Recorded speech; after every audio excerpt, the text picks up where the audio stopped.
हाँ, ये आज का विचार आया है। सो संतजनों, अमृत निराकार है और मिलता कहाँ से है? संतजन महापुरुषों से ही ये प्राप्त होता है। जिन जिन महापुरुषों ने इस अमृत को देखा है और ध्यान किया है, वही महापुरुष अमृत रूप हो गए हैं और जन्म मरण से रहे। शास्त्र में भी बहुत सुंदर विचार बाबा जी ने लिखा है गुरुमत विचार में,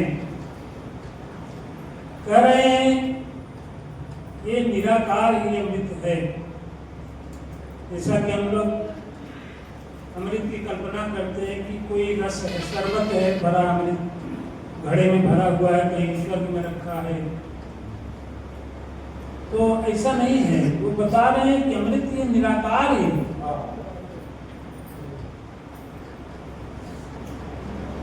और ये सतगुरु के पास सत्संग में, सत्संग के माध्यम से सतगुरु के पास मिलता है। सतगुरु ही ये अमृत हमको पिला देता है, दिखा देता है, जना देता है, बता देता है वास्तविकता इसकी। ये देखो यही अमृत है।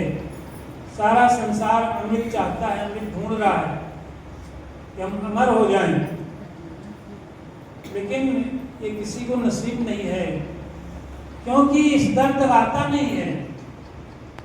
तो जो यहाँ सतगुरु की शरण में पहुंच गया है, उसी को ये अमृत मिलता है।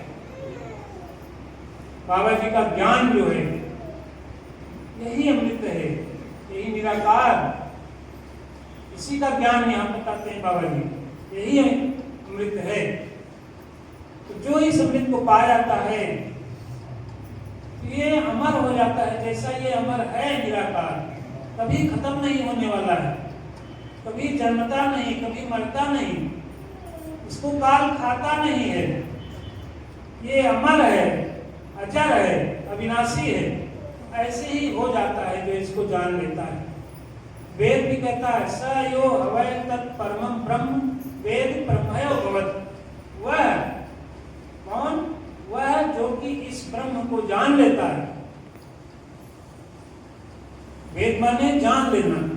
जो जान लेता है इस ब्रह्म को, वो ब्रह्म ही हो जाता है। रामायण भी कह रही है सोई जानई जे देव जनाई जानत तुम्हें तुम्हें हुई जाए। आपको वही जान सकता है जिसको आप जना दें। खुद अपने से नहीं जान सकता, किताबों से नहीं जान सकता, पूजा पाठ से नहीं जान सकता, यज्ञ हवन से नहीं जान सकता। जिसको आप स्वयं जना दें वही जान सकता है आपको।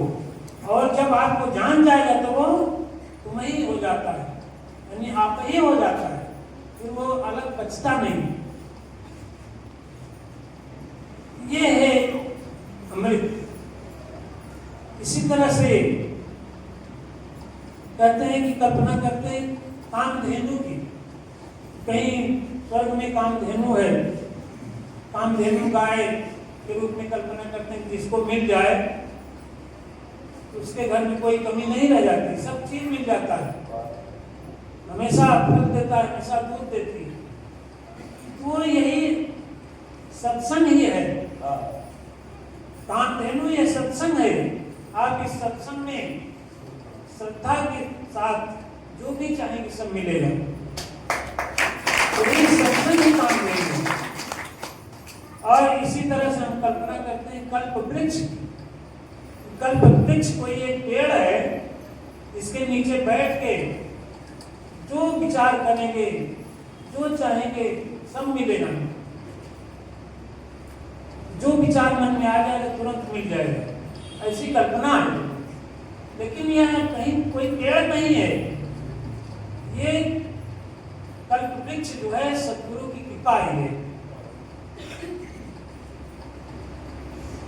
सतगुरु जिसके ऊपर कृपा कर दे, हम सतगुरु की कृपा पा जाएं तो समझ लिए सब कुछ मिल गया, अमृत मिल जाता है, अमर हो जाते हैं, अपने स्वरूप में विलय हो जाता है। हमारा स्वरूप क्या है उसको जान जाते हैं।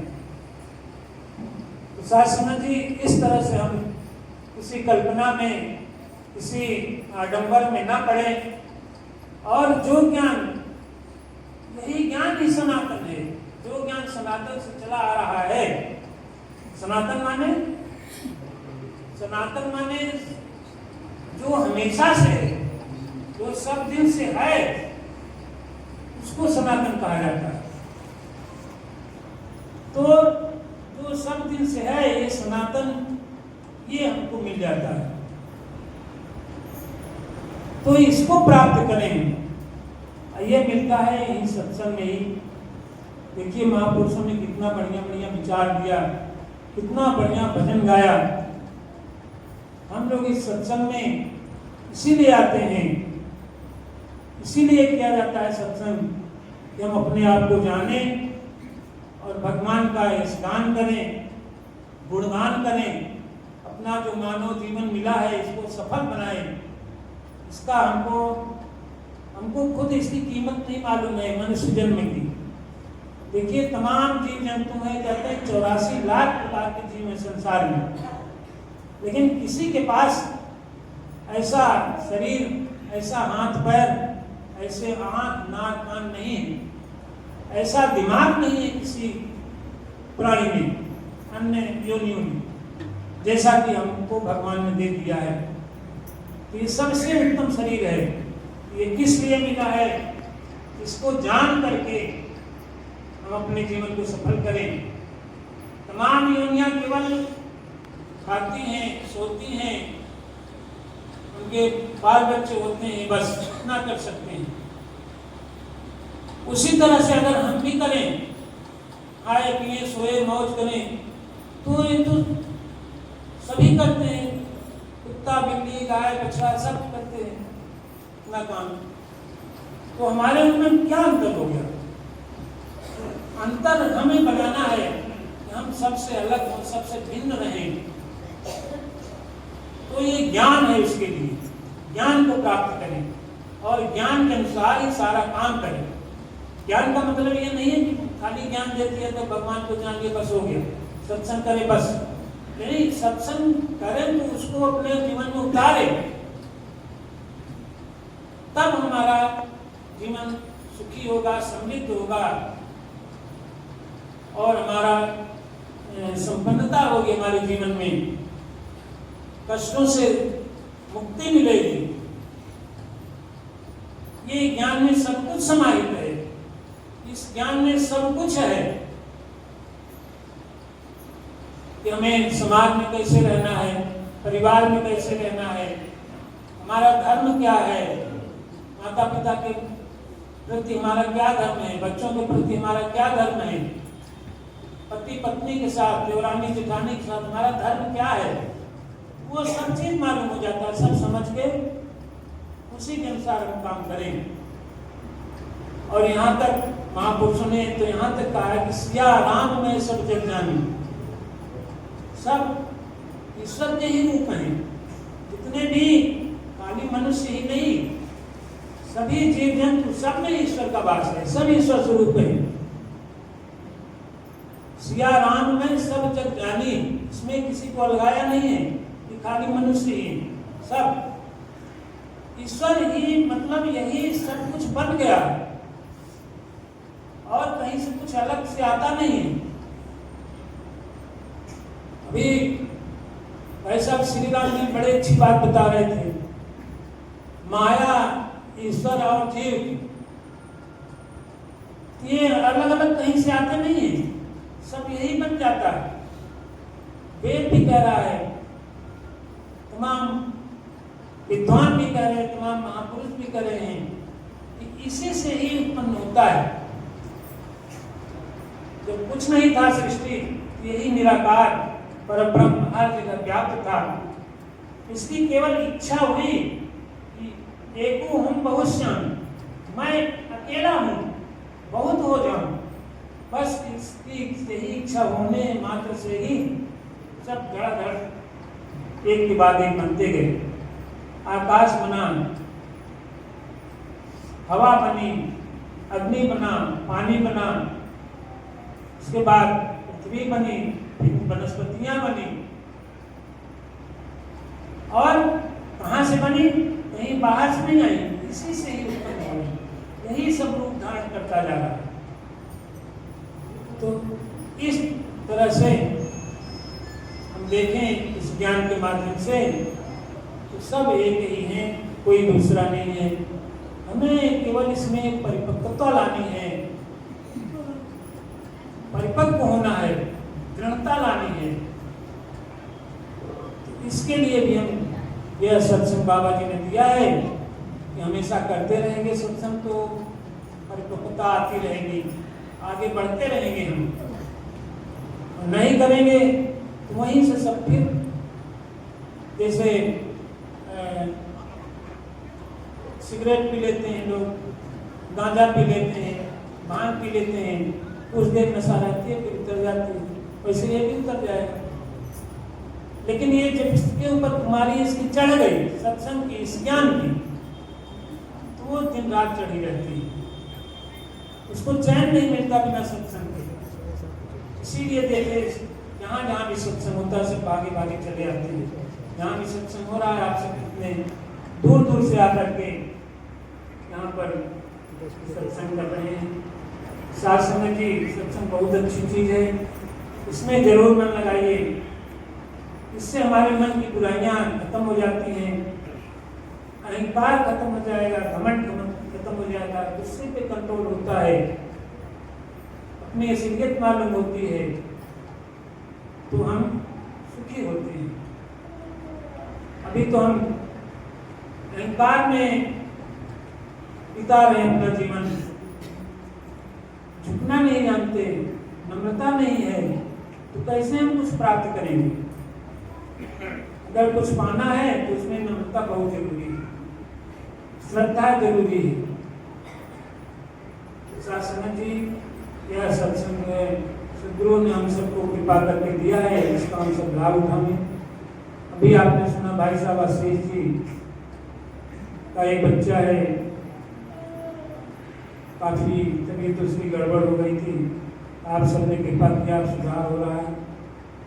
आप सब कृपा करें वो एकदम स्वस्थ हो जाए और पहले जैसा फिर अपना